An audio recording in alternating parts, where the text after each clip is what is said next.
my precious friend. ನನ್ನ ಅಮೂಲ್ಯ ಸ್ನೇಹಿತನೇ, Jesus loves you. ಯೇಸು ನಿಮ್ಮನ್ನು ಪ್ರೀತಿಸುತ್ತಾರೆ. He says, I will never leave you as orphans in this world. ಈ ಲೋಕದಲ್ಲಿ ನಿಮ್ಮನ್ನು ಅನಾಥರಾಗಿ ಬಿಡುವುದಿಲ್ಲ ಎಂದು ಆತನು ಹೇಳುತ್ತಾನೆ. John 14:18.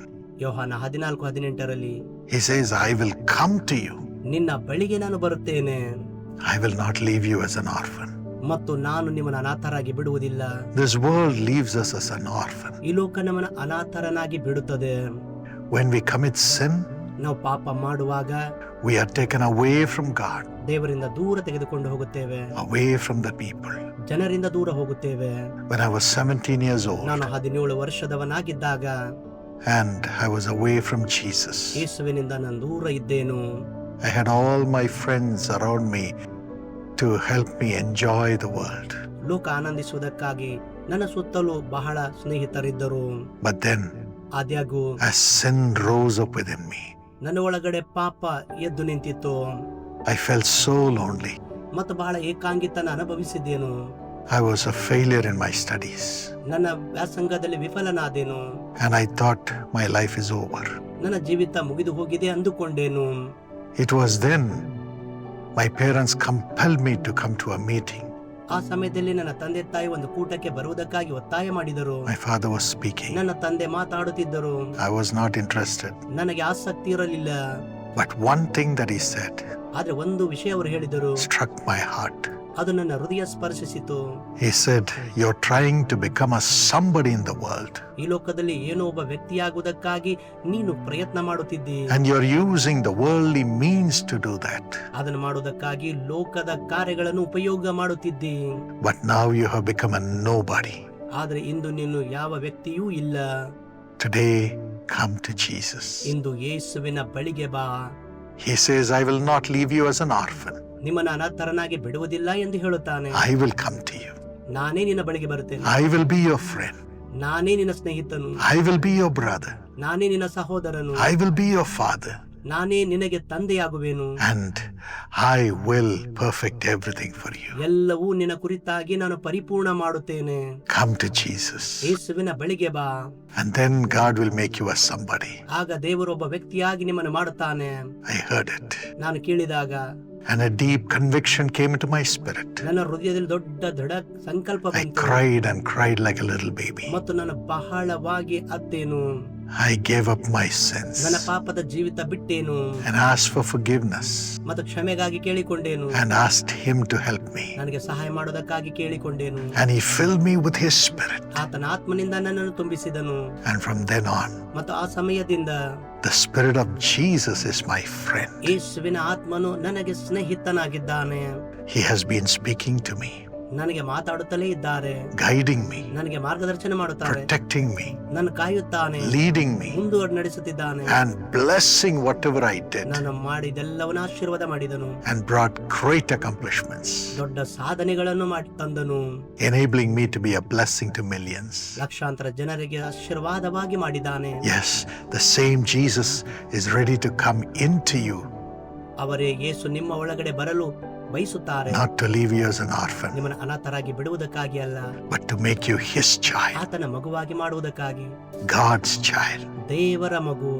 And He says, when I come to you, ಆತನು ಹೇಳುತ್ತಾನೆ, ನಿನ್ನ ಬಳಿಗೆ ಬರುವಾಗ, John 16:20, ಯೋಹಾನ 16:20ರಲ್ಲಿ, your sorrow will turn into joy. ನಿಮ್ಮ ದುಃಖ ಅದು ಆನಂದಕ್ಕೆ ತಿರುಗುವುದು. What are the things that cause loneliness in our lives? ನಮ್ಮ ಜೀವಿತದಲ್ಲಿ ಏಕಾಂಗಿತನ ಬರುವುದಕ್ಕೆ ಕಾರಣಗಳೇನು? Fear of the people. ಜನರ ಭಯ. Yes, fear comes into our heart about people. ಜನರ ಕುರಿತಾಗಿ ನಮ್ಮ ಹೃದಯದಲ್ಲಿ ಭಯ ಬಂದು ಬಿಡುತ್ತದೆ. We think somebody may destroy us or overcome us or harm us. ಯಾರಾದರೂ ನಮ್ಮ ಮೇಲೆ ಎರಗಿ ಬರ್ತಾರೆ ಅಥವಾ ನಮ್ಮ ನಾಶ ಮಾಡುತ್ತಾರೆ ಎಂದು ಭಯ. And sometimes we think everybody is there to criticize us. ಮತ್ತು ಕೆಲವು ಸಾರಿ ಎಲ್ಲರೂ ನಮಗೆ ಟೀಕೆ ಮಾಡುವುದಕ್ಕಾಗಿದ್ದಾರೆ ಎಂದುಕೊಳ್ಳುತ್ತೇವೆ. And we withhold ourselves from speaking, from doing, from also even talking to people. ಅದಕ್ಕಾಗಿ ನಾವು ಬೇರೆಯವರಿಗೆ ಮಾತಾಡುವುದನ್ನು ನಾವು ನಿಲ್ಲಿಸಿ ಬಿಡುತ್ತೇವೆ. Fear of people. ಜನರ ಭಯ. And sometimes when we do wrong, ಕೆಲವು ಸಾರಿ ನಾವು ತಪ್ಪು ಮಾಡಿದಾಗ, even lust over other people, ಬೇರೆಯವರ ಮೇಲೆ ಒಂದು ತರ ದುರಾಸೆ ಇರುವಾಗ, fear comes into our heart ನಮ್ಮ ಹೃದಯದಲ್ಲಿ ಭಯ ಬರುತ್ತದೆ because of guilt. ಆ ಅಪರಾಧ ಭಾವನೆಯಿಂದ. The disciples of Jesus were caught in that fear after he was crucified and buried. ಆತನಿಗೆ ಶಿಲುಬೆಗೆ ಹಾಕಿ ಸಮಾಧಿಯಾದಾಗ ಯೇಸುವಿನ ಶಿಷ್ಯರು ಭಯದಿಂದ ಕೂಡಿದರು. John 20 and verse 19. ಯೋಹಾನ 20:19. But then ಆಗ Jesus had resurrected from the dead. ಯೇಸು ಸಮಾಧಿಯಿಂದ ಜಯಿಸಿ ಬಂದನು. He appeared to them, ಅವರಿಗೆ ಪ್ರತ್ಯಕ್ಷನಾದನು. coming through the closed doors ಮುಚ್ಚಿದ ಬಾಗಿಲುಗಳ ಮೂಲಕ ಬಂದನು to break their fear of people, ಮತ್ತು ಜನರ ಭಯವನ್ನು ತೆಗೆದುಹಾಕುವುದಕ್ಕಾಗಿ. and said, peace. ಆಗ ಸಮಾಧಾನ ಎಂದು ಹೇಳಿದನು. My peace I give unto you. ನನ್ನ ಶಾಂತಿ ನಿಮಗೆ ಕೊಡುತ್ತೇನೆ. Rise up with my peace. ನನ್ನ ಶಾಂತಿಯೊಂದಿಗೆ ಎದ್ದೇಳಿರಿ. Now I'm giving you the grace to have the Holy Spirit with you, my Spirit with you. ನನ್ನ ಆತ್ಮ ಪವಿತ್ರಾತ್ಮನು ನಿಮ್ಮೊಂದಿಗೆ ಇರುವುದಕ್ಕಾಗಿ ನಾನು ನಿಮಗೆ ಕೃಪೆ ಕೊಡುತ್ತಿದ್ದೇನೆ. And those whom you forgive, ಮತ್ತು ನೀವು ಯಾರಿಗೆ ಕ್ಷಮಿಸುತ್ತೀರೋ I will forgive. ಅವರನ್ನು ಕ್ಷಮಿಸುತ್ತೇನೆ. Whom you bless, ಯಾರಿಗೆ ಆಶೀರ್ವಾದ I ಮಾಡುತ್ತೀರೋ will bless. ಅವರನ್ನು ಆಶೀರ್ವಾದ ಮಾಡುತ್ತೇನೆ. You will not be an orphan. ನೀವು ಅನಾಥರಾಗಿರುವುದಿಲ್ಲ, You'll become a blessing. ನೀವು ಆಶೀರ್ವಾದವಾಗಿರುವಿರಿ. Today, God wants to turn you out of your fear. ಮತ್ತು ನಿಮ್ಮ ಭಯದಿಂದ ಇಂದು ನಿಮ್ಮನ್ನು ತಿರುಗಿಸಲು ಬಯಸುತ್ತಾನೆ. Whatever may have caused fear of the people, Jesus is coming to take it away. ಮತ್ತು ಜನರ ಭಯ ಯಾವುದನ್ನು ಉಂಟು ಮಾಡಿದೆಯೋ ಅದನ್ನು ತೆಗೆದುಹಾಕಲು ಯೇಸು ಬರುತ್ತಿದ್ದಾರೆ. And he wants you to have all the love from him, ಮತ್ತು ಆತನಿಂದ ಎಲ್ಲ ಪ್ರೀತಿ ಹೊಂದಿಕೊಳ್ಳಬೇಕೆಂದು ಬಯಸುತ್ತಾನೆ. so that you can pour that love on people ಮತ್ತು ಆ ಪ್ರೀತಿ ಜನರ ಮೇಲೆ ನೀವು ಹಾಕಬಹುದು. and have the love of all people. ಮತ್ತು ಎಲ್ಲರಿಗಾಗಿ ಆ ಪ್ರೀತಿ ಬರುವಾಗ Today, would you give your life into the hands of the Lord? ಕರ್ತನ ಹಸ್ತದಲ್ಲಿ ಇಂದು ನಿಮ್ಮ ಜೀವಿತ ಒಪ್ಪಿಸಿಕೊಡುವಿರಾ? Again, there was another lady, ಅಲ್ಲಿ ಮತ್ತೊಬ್ಬ ಮಹಿಳೆ ಇದ್ದಾಳೆ, Mary Magdalene. ಮಗ್ದಲದ ಮರಿಯಳು. After Jesus died, Yesu Swami she ಸತ್ತಾಗ was searching for his body. ಆತನ ದೇಹಕ್ಕಾಗಿ ಹುಡುಕುತ್ತಿದ್ದಳು. She was only asking for the dead body of Jesus, ಯೇಸುವಿನ ಸತ್ತ ಶರೀರ ಮಾತ್ರ ಹುಡುಕುತ್ತಿದ್ದಳು, so that she could put perfume on his body and bury him. ಆತನ ದೇಹದ ಮೇಲೆ ಸುಗಂಧ ತೈಲ ಹಾಕಿ ಸಮಾಧಿ ಮಾಡುವುದಕ್ಕಾಗಿ. But Jesus appeared to her ಆದ್ರೆ ಯೇಸು ಆಕೆಗೆ ಪ್ರತ್ಯಕ್ಷರಾದರು. when she was crying to get his body, ಆತನ ದೇಹ ಹೊಂದುವುದಕ್ಕಾಗಿ ಆಕೆ ಅಳುತ್ತಿರುವಾಗ and said in John 20:15, ಯೋಹಾನ 20:15 ಯೇಸು ಹೇಳಿದಾಗ, I will not leave you as an orphan, Mary. ಮರಿಯಳೇ, ನಿನ್ನನ್ನು ಅನಾಥನಾಗಿ ಬಿಡುವುದಿಲ್ಲ, I have come alive for you. ನಿನಗಾಗಿ ಜೀವಿಸುವವನಾಗಿ ಬಂದಿದ್ದೇನೆ. You will no more be an orphan. ನೀನು ಈಗ ಅನಾಥಳಾಗಿರುವುದಿಲ್ಲ. Is everything dead around you? ನಿನ್ನ ಸುತ್ತಲೂ ಎಲ್ಲವೂ ಸತ್ತು ಹೋಗಿರಬಹುದು. And you're filled with loneliness without anybody there to help you. ನಿಮಗೆ ಸಹಾಯ ಮಾಡಲು ಯಾರು ಇಲ್ಲದೆ ಬಹಳ ಏಕಾಂಗಿತನ ಅನುಭವ ಮಾಡುತ್ತಿರಬಹುದು. And you also say, I'm not able to find the Lord. ಕರ್ತನನ್ನು ಹೊಂದಿಕೊಳ್ಳುವುದಕ್ಕೆ ಆಗುತ್ತಿಲ್ಲ ಎಂದು ನೀವು ಹೇಳಬಹುದು. I'm not getting answers for my prayers. ಮತ್ತು ನನ್ನ ಪ್ರಾರ್ಥನೆಗೆ ಉತ್ತರ ಸಿಗುತ್ತಿಲ್ಲ. Jesus is coming to you, ಯೇಸು ನಿನ್ನ ಬಳಿಗೆ ಬರುತ್ತಿದ್ದಾನೆ, and He's building your life. ನಿಮ್ಮ ಜೀವಿತ ಕಟ್ಟುತ್ತಿದ್ದಾನೆ. Have hope. ಮತ್ತು ನಿರೀಕ್ಷೆ ಹೊಂದಿರಿ. The same Mary went and gave the good news that Jesus is alive to all the disciples and brought them life. ಮತ್ತು ಎಲ್ಲ ಶಿಷ್ಯರಿಗೆ ಅದೇ ಮರಿಯಳು ಹೋಗಿ ಶುಭ ವಾರ್ತೆಯನ್ನು ಹಂಚಿದಳು. You will have life coming through you with Jesus with you. ನಿಮ್ಮೊಂದಿಗೆ ಯೇಸು ಇದ್ದಾರೆ ಎಂದು ನಿಮ್ಮ ಮೂಲಕ ಆ ಜೀವವು ಹರಡುವುದು. And you will bring life to your family. ನಿಮ್ಮ ಕುಟುಂಬಕ್ಕೆ ಜೀವವನ್ನು ತರುವಿರಿ. You will bring life to your friends. ನಿಮ್ಮ ಸ್ನೇಹಿತರಿಗೆ ಜೀವ ತರುವಿರಿ. Do not be afraid. ಭಯ ಪಡಬೇಡಿರಿ. And Jesus came to his disciples who had no food. ಆಹಾರವಿಲ್ಲದೆ ಇರುವ ತನ್ನ ಶಿಷ್ಯರ ಬಳಿಗೆ ಆತನು ಬಂದನು. Jesus spoke to them ಅವರೊಂದಿಗೆ ಮಾತಾಡಿದನು. and asked them to cast a net by the side of the boat. ನಿಮ್ಮ ದೋಣಿಯ ಪಕ್ಕದಲ್ಲಿ ಬಲೆಯನ್ನು ಹಾಕಿರಿ ಎಂದು ಹೇಳಿದನು.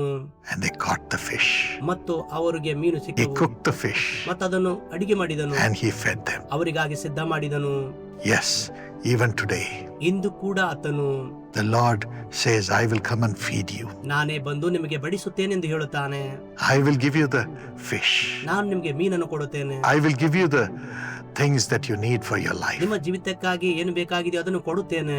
You will not be lonely. ಈಗ ಏಕಾಂಗಿತನ ಇರುವುದಿಲ್ಲ. I'll not leave you as an orphan. ಅನಾಥನಾಗಿ ನಿಮ್ಮನ್ನು ಬಿಡುವುದಿಲ್ಲ. Do not be afraid. ಭಯ ಪಡಬೇಡಿರಿ. This Jesus is with you. ಈ ಯೇಸು ನಿಮ್ಮೊಂದಿಗಿದ್ದಾರೆ. Just trust him. ಆತನನ್ನೇ ನಂಬಿರಿ. Father, ತಂದೆಯೇ, I commend thy son, thy daughter to thy care. ನಿನ್ನ ಮಗಳನ್ನು ನಿನ್ನ ಮಗನನ್ನು ನಿನ್ನ ಕರಗಳಿಗೆ ಒಪ್ಪಿಸಿಕೊಡುತ್ತೇನೆ.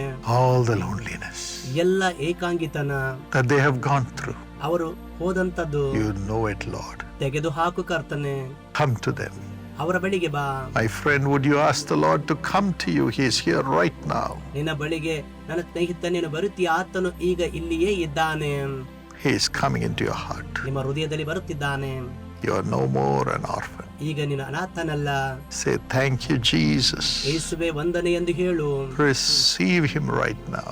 ಆತನನ್ನು ಈಗಲೇ ಹೊಂದಿಕೊಳ್ಳಿರಿ. Receive him right now. ಈಗಲೇ ಆತನನ್ನು ಹೊಂದಿಕೊಳ್ಳಿರಿ. Father, ತಂದೆಯೇ, take away every guilt that brings loneliness. ಏಕಾಂಗಿತನ ತರುವಂತೆ ಎಲ್ಲ ಅಪರಾಧ ತಂದೆಯ ತೆಗೆದು ಹಾಕು. Please transform their lives. ಅವರ ಜೀವಿತ ಬದಲಾಯಿಸು. Let them be connected with you from now on. ಇಂದಿನಿಂದ ಅವರು ನಿನ್ನೊಂದಿಗೆ ಸಂಬಂಧ ಹೊಂದಲಿ. Whatever things they have in their life which takes them away from your presence, remove it by your power, Lord. ಕರ್ತನೆ, ನಿನ್ನಿಂದ ದೂರ ತೆಗೆದುಕೊಂಡು ಹೋಗುವಂತ ಯಾವುದೇ ವಿಷಯ ಕರ್ತನೆ ಅವರ ಜೀವಿತದಿಂದ ತೆಗೆದು ಹಾಕು. And let them have the connection only with you. ನಿನ್ನೊಂದಿಗೆ ಮಾತ್ರ ಸಂಬಂಧ ಹೊಂದುವಂತೆ ಸಹಾಯ ಮಾಡು. And let thy children have the love of the people. ಮತ್ತು ಜನರ ಪ್ರೀತಿ ನಿನ್ನ ಮಕ್ಕಳು ಹೊಂದಲಿ. All the fear of the people, let it go. ಜನರ ಭಯ ಅದು ಹೊರಟು ಹೋಗಲಿ. And whatever needs they have, supply it and remove their loneliness. ಕರ್ತನೆ, ಅವರಿಗೆ ಏನು ಬೇಕಾಗಿದೆಯೋ ಮತ್ತು ಎಲ್ಲವನ್ನು ಅವರಿಗೆ ಒದಗಿಸಿಕೊಟ್ಟು ಅವರ ಏಕಾಂಗಿತನ ತೆಗೆದು ಹಾಕು. Provide all the fish they need. ಅವರು ಬೇಕಾದಂತ ಮೀನನ್ನು ಕೊಡು. All the job they need. ಅವರಿಗೆ ಬೇಕಾದ ಉದ್ಯೋಗ, All the promotions they need. ಅವರಿಗೆ ಸಿಗುವ ಬಡ್ತಿ, All the wisdom they need. ಅವರಿಗೆ ಬೇಕಾದ ಜ್ಞಾನ, All the family life they need. ಅವರಿಗೆ ಬೇಕಾದ ಕುಟುಂಬ Build ಜೀವಿತ, their lives, Lord. ಅವರ ಜೀವಿತ ಕಟ್ಟು. Thank you for this miracle. ಈ ಅದ್ಭುತಕ್ಕಾಗಿ ವಂದನೆ. Thank you for laying your hands and blessing them. ಅವರ ಮೇಲಿನ ಕೈಗಳಿಟ್ಟು ಆಶೀರ್ವಾದ ಮಾಡುವುದಕ್ಕಾಗಿ In ವಂದನೆ. Jesus' name we pray. ಯೇಸುವಿನ ನಾಮದಲ್ಲಿ ಪ್ರಾರ್ಥಿಸುತ್ತೇವೆ. Amen. ಆಮೆನ್. My friend, ನನ್ನ ಸ್ನೇಹಿತನೇ, please subscribe to this channel ಈ ಚಾನೆಲ್ಗೆ ಸಬ್ಸ್ಕ್ರೈಬ್ ಆಗಿರಿ. and also press the notification bell. ಆ ನೋಟಿಫಿಕೇಶನ್ ಬೆಲ್ ಅನ್ನ ಒತ್ತಿರಿ. This message needs to come to you every ಈ day, ಸಂದೇಶ ಪ್ರತಿದಿನ ನಿಮಗೆ ಬರಬೇಕು. and share this with everybody. ಎಲ್ಲರೊಂದಿಗೆ ಅದನ್ನು ಹಂಚಿಕೊಳ್ಳಿರಿ. And also download the Jesus Calls app, ಮತ್ತು ಏಸು ಕರೆಯುತ್ತಾನೆ ಆಪ್ ಅನ್ನ ಡೌನ್ಲೋಡ್ ಮಾಡಿಕೊಳ್ಳಿರಿ. both in Android and iOS. Android ಮತ್ತು iOS ಅಲ್ಲಿ.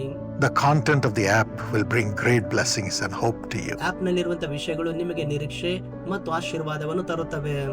God bless you. ದೇವರು ನಿಮ್ಮನ್ನು ಆಶೀರ್ವದಿಸಲಿ. Like this video, ಈ ವಿಡಿಯೋ ಲೈಕ್ ಮಾಡಿರಿ. subscribe to this channel, ಈ ಚಾನೆಲ್ಗೆ ಸಬ್ಸ್ಕ್ರೈಬ್ ಆಗಿರಿ. and share this video with all your friends. ನಿಮ್ಮ ಎಲ್ಲ ಸ್ನೇಹಿತರೊಂದಿಗೆ ಇದನ್ನು ಹಂಚಿಕೊಳ್ಳಿರಿ. May God give them life also. ಅವರಿಗೂ ಕೂಡ ದೇವರು ಜೀವ ಕೊಡಲಿ. We love you. ನಿಮ್ಮನ್ನು ಪ್ರೀತಿಸುತ್ತೇವೆ. God bless you. ದೇವರು ನಿಮ್ಮನ್ನು ಆಶೀರ್ವದಿಸಲಿ.